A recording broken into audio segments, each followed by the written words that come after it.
નમસ્કાર વિદ્યાર્થી મિત્રો, આપનું સ્વાગત છે અમારી ચેનલ હેલ્પિંગ ગુજરાતીમાં। તો આજે આપણે પ્રથમ વર્ષ એન્જિનિયર ડ્રોઈંગની અંદર 2017નું પેપર આપણે સોલ્વ કરીશું, જેની અંદર 25 MCQ વિશે આપણે ચર્ચા કરીશું। આ પહેલાં આપણે 4 પેપર વિશે આપણે ચર્ચા કરી ગયા। આજે 5મું પેપર, ચાલો શરૂ કરીએ।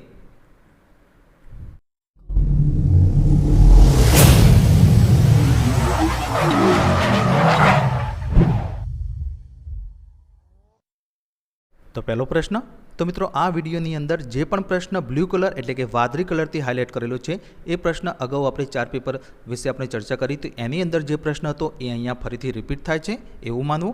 तो आ प्रश्न अहींया रिपीट थाय छे।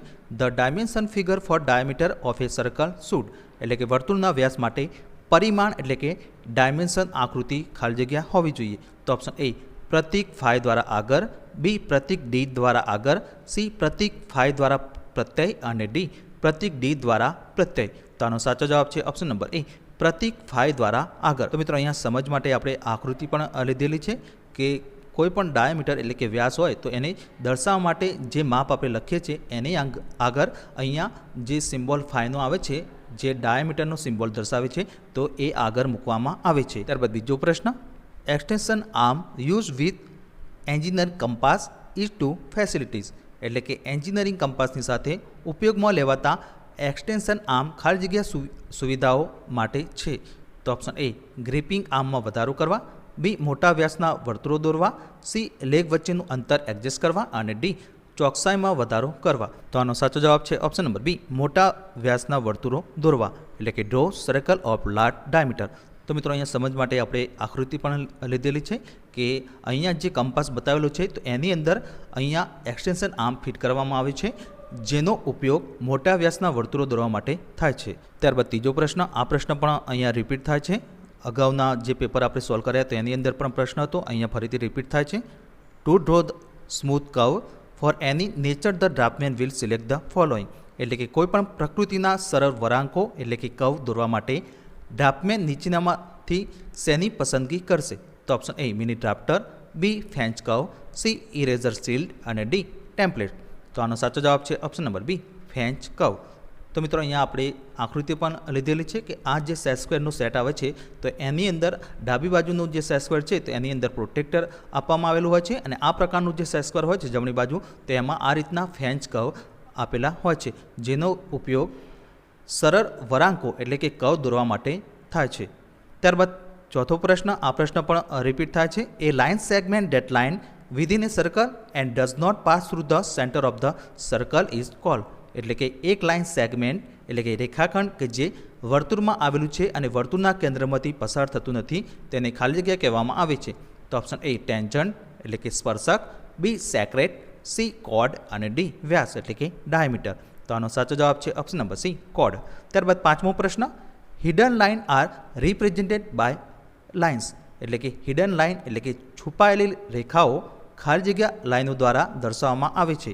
તો ઓપ્શન એ પાતળી લાઇનો એટલે કે થિન લાઇન્સ, બી જાડી લાઇનો એટલે કે થીક લાઇન્સ, સી ડોટેડ લાઇનો અને ડી આમાંથી કોઈ પણ। તો આનો સાચો જવાબ છે ઓપ્શન નંબર સી ડોટેડ લાઇનો એટલે કે ડોટેડ લાઇન્સ।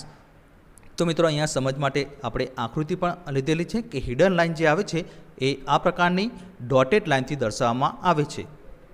त्यारबाद छठो प्रश्न, आ प्रश्न पण रिपीट थाय छे। In lettering while drawing lower case letter the text body height is about of the capital letters એટલે કે લોઅર કેસ લેટર દોરતી વખતે લેટર્સમાં ટેક્સ્ટ બોડીની ઊંચાઈ કેપિટલ લેટર્સના ખાલી જગ્યા જેટલી હોય છે। તો મિત્રો અહીંયા ઓપ્શન આપે છે સમાન ઊંચાઈ એટલે કે સેમ હાઇટ, બી 3/4 ઊંચાઈ, सी 2/3 ઊંચાઈ અને ડી 1/2 ઊંચાઈ। તો આનો સાચો જવાબ છે ઓપ્શન નંબર સી 2/3 ઊંચાઈ। તો મિત્રો સમજ માટે આપણે અહીંયા એક આકૃતિ પણ લીધેલી છે કે કેપિટલ એટલે કે અપર કેસ કરતાં લોઅર કેસની જે ઊંચાઈ હોય છે એ 2/3 ઊંચાઈ જેટલી હોય છે। ત્યારબાદ સાતમો પ્રશ્ન, આ પ્રશ્ન પણ અહીંયા રિપીટ થાય છે। To step of a series of equal distance on the drawing the following instrument is use એટલે કે ડ્રોઈંગ પર સમાન અંતરની શ્રેણી દૂર કરવા માટે નીચેના સાધનોમાંથી ઉપયોગ કરવામાં આવે છે। તો option A compass, B set square, C divider અને ડી સ્કેલ। તો આનો સાચો જવાબ છે ઓપ્શન નંબર એ કંપાસ। ત્યારબાદ આઠમો પ્રશ્ન, the to recommended system of placing dimension are એટલે કે ડાયમેન્સિંગ એટલે કે પરિમાણો મૂકવાની બે ભલામણ કરેલ સિસ્ટમો ખાલી જગ્યા છે? તો ઓપ્શન એ યુનિડાયરેક્શન અને એલાઇન ડાયમેન્શન, બી અપરાઇટ અને ઇન્ક્લિનેટ સિસ્ટમ, સી લિનિયર અને ઓબ્લિક સિસ્ટમ અને ડી લિનિયર અને ઇન્ક્લિનેટ સિસ્ટમ. તો આનો સાચો જવાબ છે ઓપ્શન નંબર એ યુનિડાયરેક્શન અને એલાઇન ડાયમેન્શન. તો મિત્રો અહીંયા આપણે બે જે પદ્ધતિ આવે છે ડાયમેન્શનની એ આપણે અહીંયા બતાવેલી છે કે આ પહેલી પદ્ધતિ છે એ એલાઇન સિસ્ટમ છે અને બીજી જમણી બાજુ જે છે એ યુનિડાયરેક્શન સિસ્ટમ છે. હવે આ બંનેમાં ફરક શું છે? તો એલાઇન સિસ્ટમમાં જે ડાયમેન્શન લખવામાં આવે છે એ લાઇનની ઉપર વચ્ચોવચ્ચ લખવામાં આવે છે અને જે આ બાજુ જે ડાબી અને જમણી બાજુ જે ડાબી બાજુ 30 ડાયમેન્શન છે તો એ પણ તમે જમણી બાજુથી જુઓ તો તમને દેખાય એ રીતે દર્શાવવામાં આવે છે. જ્યારે યુનિડાયરેક્શન ડાયમેન્શનમાં જે માપ આપવામાં આવે છે એ લાઇનની વચ્ચોવચ્ચ બરાબર એટલી લાઇન તમારે દોરવાની નથી અથવા તો એટલી રબરથી ભૂસી નાખવાની છે અને આ પ્રમાણે માપ લખવામાં આવે છે. જે લાઇન છે એની મધ્યમાં વચ્ચોવચ્ચ લાઇન બ્રેક કરીને અને જે ઊભા લાઇન પણ જે આપવામાં આવે છે તો એ પણ નીચેની બાજુથી આપણે જોઈ શકીએ એ પ્રમાણે આપવામાં આવે છે. તો મિત્રો અહીંયા જે ઊંચાઈનું જે ડાયમેન્શન આપ્યું છે 60 mm તો એ પણ તમે નીચેથી વાંચી શકો સરળ રીતે એ રીતે આપવામાં આવે છે. એટલે કે આ જે સાઈડ છે એ આડા નથી લખવાના પણ આ રીતે ઊભા લખવાના છે. અને ખાસ મિત્રો યુનિડાયરેક્શન સિસ્ટમ હોય છે તો એમાં લાઇન જે હોય છે એ બ્રેક કરવાની છે અથવા તો લાઇન દોર્યા પછી ડાયમેન્શન લાઇન દોર્યા પછી આ જે માપ દર્શાવવાનું હોય એટલી ભૂસી નાખવાની છે અને પછી તમારે માપ આપવાનું છે. ત્યારબાદ 9મો પ્રશ્ન, parallel line can be draw with the help of, એટલે કે ખાલી જગ્યાની મદદથી સમાંતર રેખાઓ દોરી શકાય છે. તો option A mini drafter, B french curve, C template અને ડી ઇરેઝર સીલ. તો આનો સાચો જવાબ છે option number A mini drafter. તો મિત્રો અહીંયા સમજ માટે આપણે આકૃતિ પણ લીધેલી છે કે જે મિની ડ્રાફ્ટર હોય છે એનાથી આપણે એની મદદથી આપણે સમાંતર લાઈનો દોરી શકીએ છીએ. ત્યારબાદ 10મો પ્રશ્ન, which is prefer containing the statement all dimension are in mm unless otherwise specified, એટલે કે જ્યાં સુધી અન્યથા ઉલ્લેખિત ન હોય ત્યાં સુધી બધા પરિણામો મિલીમીટરમાં છે પ્રાધાન્ય ધરાવતું વિધાન કયું છે? તો અહીંયા ઓપ્શન આપે છે ફેમ્સ અને boards, B title block, C item list અને ડી રિવિઝન ટેબલ. તો આનો સાચો જવાબ છે option number B title block. તો મિત્રો અહીંયા સમજ માટે આપણે જે ડ્રોઈંગ શીટ આવે છે એની અંદર આ ફિગર પણ બતાવી છે અને આ નીચેની સાઈડ જે બ્લોક બતાવ્યું છે એને ટાઇટલ બ્લોક કહેવાય છે. એની અંદર અહીંયા તમે જોઈ શકો છો કે નેમ, ત્યારબાદ roll number, class, college, plate number, date, title, જે પણ જે ડ્રોઈંગ કરવાનું હોય છે એનું ટાઇટલ લખવાનું હોય છે. ત્યારબાદ સ્કેલ, તો અહીંયા 1:1 લખ્યું છે અને અહીંયા all dimension are in mm, એટલે કે અહીંયા શીટની અંદર જે પણ ડ્રોઈંગ કરી છે માપ દર્શાવવામાં આવે છે એ બધા માપો શેમાં હોય છે? મિલીમીટરમાં. ત્યારબાદ 11મો પ્રશ્ન, in multiview projection the XY line is also known as, એટલે કે મલ્ટીવ્યૂ પ્રોજેક્શનમાં XY લાઇન ખાલી જગ્યા તરીકે પણ ઓળખાય છે. તો ઓપ્શન એ આડી લાઇન એટલે કે હોરિઝોન્ટલ લાઇન, બી આડી ટ્રેસ એટલે કે હોરિઝોન્ટલ ટ્રેસ, સી સંદર્ભ રેખા એટલે કે રેફરન્સ લાઇન અને ડી આ તમામ એટલે કે ઓલ ઓફ ધેઝ. તો આનો સાચો જવાબ છે ઓપ્શન નંબર સી સંદર્ભ રેખા એટલે કે રેફરન્સ લાઇન. તો મિત્રો અહીંયા સમજ માટે આપણે એક આકૃતિ પણ લીધેલી છે કે આ વીપી એટલે કે વર્ટિકલ પ્લેન અને હોરિઝોન્ટલ પ્લેન હોય છે તો એની અંદર આ જે XY અહીંયા 4 ક્વાર્ટર બતાવ્યા છે, 4 ચરણ, પહેલું, બીજું, ત્રીજું, ચોથું. તો અહીંયા જે XY લાઇન જે હોય છે એને રેફરન્સ લાઇન એટલે કે ગુજરાતીમાં સંદર્ભ રેખા પણ કહેવામાં આવે છે. ત્યારબાદ 12મો પ્રશ્ન, during operation the 2 arm of the drafter remain 8, એટલે કે ઓપરેશન દરમિયાન ડ્રાફ્ટરના 2 આર્મ ખાલી જગ્યા પર રહે છે. તો option A 45 degree, B 90 degree, C 180 degree અને ડી 270 ડિગ્રી. તો આનો સાચો જવાબ છે ઓપ્શન નંબર બી 90 ડિગ્રી એટલે કે 90 અંશ. તો મિત્રો ઓપરેશન દરમિયાન એટલે કે જ્યારે પણ આપણે ડ્રાફ્ટરનો ઉપયોગ ડ્રોઈંગમાં કરતા હોઈએ ત્યારે આ બંને સ્કેલ જે આપી છે 2 આર્મ તો એ બંને વચ્ચેનો જે એંગલ હોય છે એ 90 એટલે કે કાટખૂણે હોય છે. ત્યારબાદ 13મો પ્રશ્ન, visible line and edge are drawn as, એટલે કે વિઝિબલ લાઇન એટલે કે દ્રશ્યમાન રેખાઓ અને ધાર ખાલી જગ્યા તરીકે દોરવામાં આવે છે. તો ઓપ્શન એ પાતળી લાઈનો એટલે કે થીન લાઇન, બી જાડી લાઈનો એટલે કે થીક લાઇન, સી ડોટેડ લાઈનો અને ડી આમાંથી કોઈ પણ. તો આનો સાચો જવાબ છે ઓપ્શન નંબર બી જાડી લાઈનો એટલે કે થીક લાઇન્સ.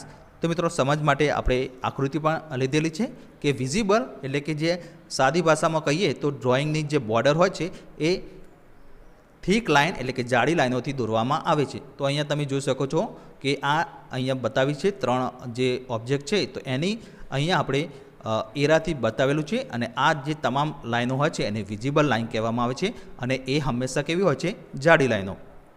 त्यारबाद 14मो प्रश्न, तो आ प्रश्न पण अहींया रिपीट थाय छे। To a draw perpendicular from a given point P on line XY name the point where the needle of the compass should be placed first। એટલે કે કાટખૂણે દોરવા માટે આપેલ બિંદુ P લાઇન XY પર તે બિંદુનું નામ આપો જ્યાં કંપાસની નીડલ પહેલાં મૂકવી જોઈએ। તો ઓપ્શન એ બિંદુ P પર, B XY સાથે કોઈપણ અનુકૂળ બિંદુ, C બિંદુ X અથવા Y પર અને D PX અને PYના મધ્ય બિંદુની નજીકનું એક બિંદુ। તો આનો સાચો જવાબ છે ઓપ્શન નંબર એ બિંદુ P પર એટલે કે એટ પોઈન્ટ P। ત્યારબાદ 15મો પ્રશ્ન, number of orientation mark generally content by a drawing sheet is.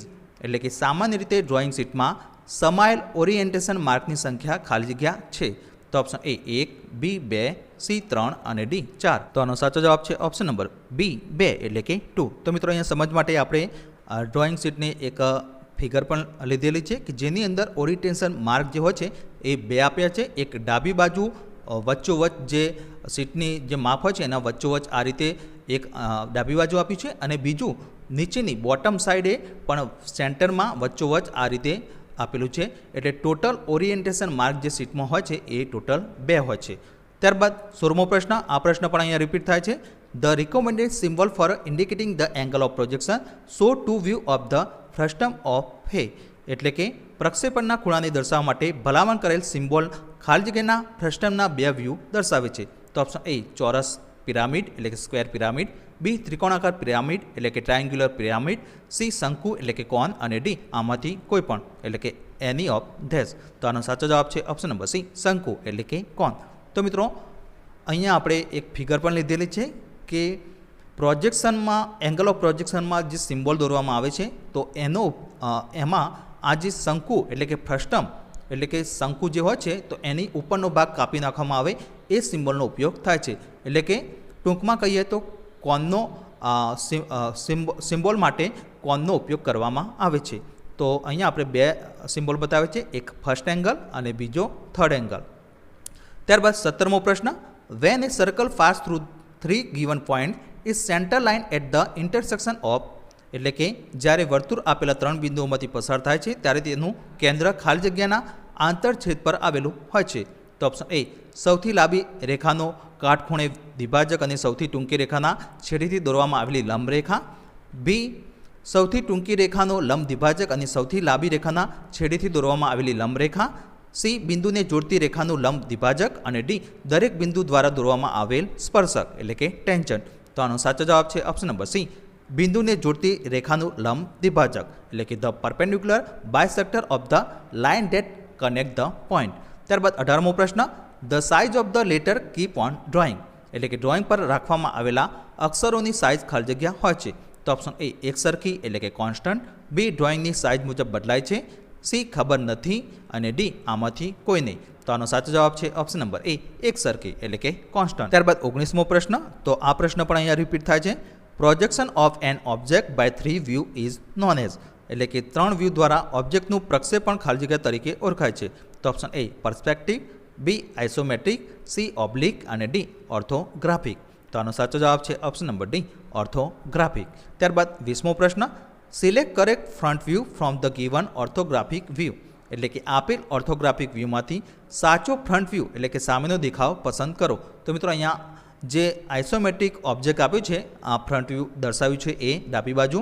તો એ આઇસોમેટ્રિક જે ઓબ્જેક્ટ આપ્યું છે એમાંથી આ જે 4 ઓપ્શન આપે છે A, B, C અને D એમાંથી સાચો ફ્રન્ટ વ્યૂ કયો છે એ આપણે અહીંયા પસંદ કરવાનો છે। તો option A, B, B, C અને D। તો આનો સાચો જવાબ છે ઓપ્શન નંબર A। તો મિત્રો અહીંયા તમે જોઈ શકો છો કે આ જે આઇસોમેટ્રિક જે ઓબ્જેક્ટ આપ્યું છે એને આપણે આ એરો માર્યો એ શું કહેવાય ફ્રન્ટ વ્યૂ એટલે કે સામેનો દેખાવ। તો આપણે આ બાજુથી આપણે જોઈશું તો આપણને શું દેખાશે તો આ રીતે L દેખાશે બરાબર। તો અહીંયા પણ તમે એ ઓપ્શન આપેલો છે એમાં તમે જોઈ શકો છો કે આ ભાગ દેખાય છે ત્યારબાદ બીજો અંદરની આ ભાગ દેખાશે, એટલે કે અહીંયા આ ભાગ દેખાય છે, અને ત્રીજો ભાગ આ બરાબર ડાબી બાજુનો આ જે ભાગ છે એ ભાગ અહીંયા દેખાય છે. એટલે આ જે 4 ઓપ્શન આપે છે એમાંથી સાચો વ્યૂ જે છે એ ઓપ્શન એ છે. ત્યારબાદ 21મો પ્રશ્ન, which of the following is size of A3 drawing sheet, એટલે કે નીચેનામાંથી કઈ A3 ડ્રોઈંગ શીટની સાઇઝ છે? તો option A 594 by 841 mm, B 420 by 594 mm, C 297 by 420 mm અને ડી 210 બાય 297 mm. તો આનો સાચો જવાબ છે option number C 297 by 420 mm. તો મિત્રો અહીંયા સમજ માટે આપણે એક ટેબલ પણ લીધેલું છે કે અલગ અલગ જે લેટરની પેપરની જે સાઇઝ આવે છે તો એનું માપ પણ અહીંયા બતાવવામાં આવ્યું છે. તો અહીંયા વીથ એટલે કે પહોળાઈ અને લેન્થ એટલે કે લંબાઈ. તો અહીંયા તમે જોઈ શકો છો A3ની જે સીટ છે એનું માપ કેટલું છે 297 બાય 420 mm. ત્યારબાદ 22મો પ્રશ્ન, which of the following pencil lead is hardest, એટલે કે નીચેનામાંથી કઈ સૌથી સખત એટલે કે હાર્ડ પેન્સિલ છે? તો option A HB, B H, C B અને ડી F. તો આનો સાચો જવાબ છે ઓપ્શન નંબર બી H. તો મિત્રો અહીંયા આપણે આકૃતિ પણ લીધેલી છે કે સૌથી હાર્ડ પેન્સિલ કઈ છે? તો આ ડાબી બાજુ જે પેન્સિલ છે 9H એ સૌથી હાર્ડ પેન્સિલ છે, અને સૌથી સોફ્ટ પેન્સિલ 9B છે. તો અહીંયા જે ઓપ્શન આપે છે એમાંથી સૌથી હાર્ડ પેન્સિલ એટલે કે ડાબી બાજુ જે ગ્રેડ છે એ H છે. એટલે સૌથી હાર્ડ પેન્સિલ કઈ છે આ ઓપ્શનમાં આપેલી છે એમાંથી H. ત્યારબાદ 23મો પ્રશ્ન, which of the following purpose is not served by divider, એટલે નીચેનામાંથી કયો હેતુ ડિવાઈડર દ્વારા પૂરો થતો નથી? તો ઓપ્શન એ રેખાઓ અથવા વળાંકોને સંખ્યાબંધ સમાન ભાગોમાં વિભાજિત કરવા, બી ડ્રોઈંગના એક ભાગથી બીજા ભાગમાં માપને સ્થાનાંતરિત કરવા, સી ફૂલ સાઇઝ ઘટાડેલી સાઇઝ અથવા મોટી કરેલ સાઇઝનું ચિત્ર બનાવવા અને ડી ડ્રોઈંગ પર સમાન અંતરની શ્રેણી બંધ કરવા. તો આનો સાચો જવાબ છે option number C full size ઘટાડેલી સાઇઝ અથવા મોટી કરેલ સાઇઝનું ચિત્ર બનાવવા, એટલે કે મોલ full size, reduce size or enlarge size drawing. ત્યારબાદ 24મો પ્રશ્ન, a typical layout of drawing sheet do not contain, એટલે કે ડ્રોઈંગ શીટના સામાન્ય લેઆઉટમાં ખાલી જગ્યાનો સમાવેશ થતો નથી. તો option A centering mark, B orientation mark, C trimming mark અને ડી આઇડેન્ટિફિકેશન માર્ક, એટલે કે ઓળખ ચિહ્ન. તો આનો સાચો જવાબ છે option number D identification mark, એટલે કે ઓળખ ચિહ્ન. તો મિત્રો અહીંયા આપણે એક સીટની આકૃતિ પણ લીધેલી છે કે અહીંયા જે ઓપ્શન આપે છે તો એની અંદર આઇડેન્ટિફિકેશન જે માર્ક આવે છે એનો ઉલ્લેખ કરવામાં એટલે કે સમાવેશ થતો નથી. તો અહીંયા તમે જોઈ શકો છો સેન્ટરિંગ માર્ક, તો અહીંયા સેન્ટરિંગ માર્ક પણ બતાવવામાં આવ્યું છે. આ જે જમણી બાજુ જે બતાવેલું છે એ સેન્ટરિંગ માર્ક છે. ત્યારબાદ અગાઉ એક પ્રશ્ન હતો કે ઓરિએન્ટેશન માર્ક જનરલી કેટલા હોય? તો 2, એક આ અને બીજું નીચેની બાજુ. તો આ 2 ઓરિએન્ટેશન માર્ક છે. ત્યારબાદ સી ટીમિંગ માર્ક, તો એ પણ અહીંયા બતાવેલું છે. ખૂણામાં તમે જોઈ શકો છો કે આ રીતનું કોર્નર ઉપર જે રીતે પેન્સિલથી ભરી દેવામાં આવે છે તો એને ટીમિંગ માર્ક કહેવાય છે. તો 4 ખૂણા ઉપર આ પ્રકારનું ટીમિંગ માર્ક આપેલું છે, અને આઇડેન્ટિફિકેશન માર્ક જે હોય છે એ ડ્રોઈંગ શીટમાં એનો સમાવેશ થતો નથી. એટલે આનો સાચો જવાબ છે option number D identification mark, એટલે કે ઓળખ ચિહ્ન. ત્યારબાદ 25મો પ્રશ્ન, chord AB is parallel to chord CD in a circle. Which of the following statement is true? એટલે કે chord AB એ વર્તુળમાં chord CD ને સમાંતર છે. તો નીચેનામાંથી કયું વિધાન સાચું છે? તો અહીંયા ઓપ્શન આપે છે ચાપની લંબાઈ AC બરાબર ચાપની લંબાઈ BD, બી ચાપની લંબાઈ AB બરાબર ચાપની લંબાઈ CD, સી લંબાઈ AB બરાબર લંબાઈ CD અને ડી ચાપની લંબાઈ ABD બરાબર ચાપની લંબાઈ CDB. તો આનો સાચો જવાબ છે ઓપ્શન નંબર એ ચાપની લંબાઈ AC બરાબર ચાપની લંબાઈ BD. તો મિત્રો અહીંયા સમજ માટે આપણે એક આકૃતિ પણ લીધેલી છે કે અહીંયા લખેલું છે કે in given figure arc AC and BD are 2 equal arc of circle. Prove that કોડ AB એન્ડ કોડ CD આર પેરેલલ. એટલે કે આ પ્રશ્નની અંદર ઊંધું પૂછેલું છે, પણ તમે અહીંયા આકૃતિમાં જોઈ શકો છો કે ચાપની લંબાઈ AC એટલે કે ચાપની લંબાઈ AC એટલે કે અહીંથી આ માપ બરાબર એ અને ચાપની લંબાઈ BD એટલે કે આ જે ડોટેડ લાઇન દોરી છે એ બંને કેવા હશે? સરખા હશે. બરાબર. તો મિત્રો નેક્સ્ટ વિડીયોની અંદર આપણે પેપર નંબર 6 વિશે આપણે ચર્ચા કરીશું.